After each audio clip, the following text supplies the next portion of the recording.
Hello everybody! It might come as a surprise considering the subject matter of today's video, but I like the new elemental powers introduced in Dragons Rising a lot. The new ones are very creative, and the similar ones have very clear distinctions. Don't get me wrong, they're not all perfect because what the heck is this? But I think a lot are really cool. Balance in particular is a really neat idea, although it's a shame they gave it to one of these little freaks. All that to say, I like them a lot. As a matter of fact, one of the most commonly praised new elemental powers in the series is technology. I always see people going on about how cool and creative technology is as an elemental power, even though it's easily the worst out of the new ones, maybe even in the whole series. And today's video, I'm going to be explaining why. So without further ado, let's get straight into it. First off, what is technology? That might seem simple, right? It's any matter with an electrical current running throughout it that serves a purpose. I'm probably not explaining that well, but you get what I'm trying to say. Your TV, your phone, your lights, your car, that sort of thing.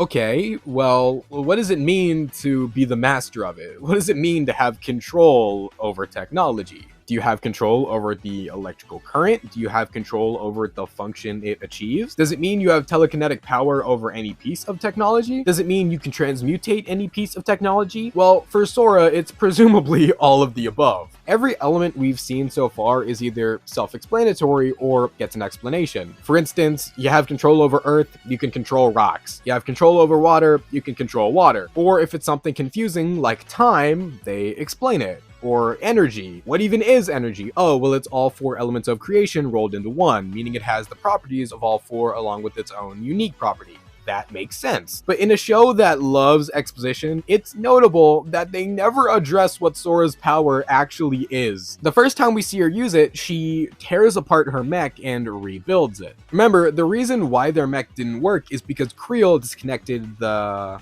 cooling tube or something. So is their power like controlling and refusing rubber? Then after rebuilding her mech in that instance, it suddenly flies. So somehow she has to have some type of transmutation. To make this thing do something it didn't do before, you have to alter it in some way, which seems like it makes sense on paper until you think about it a little bit more. We also see that she has control over technology's function. We see her change what's on that screen in the monastery, which actually does make sense. We know that elements can share attributes with one another, similar to ice and water, and we actually see this exact thing happen in the series. After Lloyd masters lightning, we see him change the screen in the ultrasonic raider, although it didn't really make sense then either. I'm not sure how control over electricity allows you to download and upload a game into the tablet on your jet, but alright. By the way, it's worth noting, just because I'm complaining about Sora's element doesn't mean that elements have always made sense. They've always been inconsistent, and it has always been a problem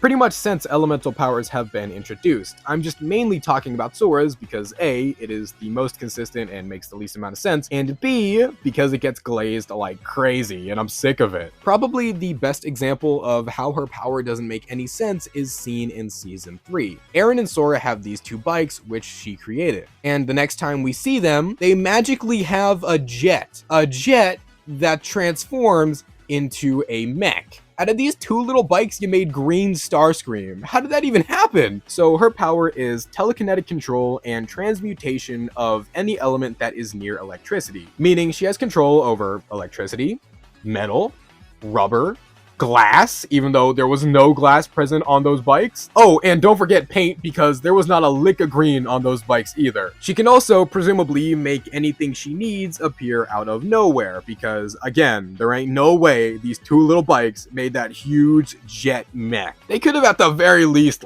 had them make this mech at a junkyard or something. It always has an explanation off screen, but they didn't even try this time. If Sora has control over all of these little elements, she should have control of them on their own. Think about how Nia had control over ice even though she's the master of water. It should work the same way, right? I guarantee you guys, if Dragons Rising goes on for a long time, they're gonna get to a point where they're so out of ideas, Nia's gonna be like, wait, if I can control ice, Sora, maybe you could control metal or electricity or something like that. Heck, even if her power really is just full-on transmutation, just explain that. They never once address what her powers actually do. What about being the master of technology allows you to have pieces of metal appear out of thin air. Are the elemental mechs like Optimus Prime's trailer where they just magically appear and disappear at will? Or are you really telling me she magically made all of those things fit into the mechs? Because they're not made of elemental powers. The powers just activate and fuel them. Future Goose here. While I was getting footage for this video, I found out they made shorts which explain where the elemental mechs came from, and not only do they re-canonize Chrono Steel, which would have made Crystallized like 10 episodes shorter, but they actually prove a lot of my points right, because the mechs were made out of a few pieces of metal, all 3 of them. I rest my case. I'm telling you guys, the power of tech is like a step away from just being magic. And honestly, that's really not that big of a deal. It's Ninjago, alright? This show is about ninjas that spin around really fast. I don't think realism is really the issue here. But it's the fact that her power is just a writing scapegoat. They were like, alright, we need to make new powers for these characters. What do we do? And somebody was like, alright guys, hear me out.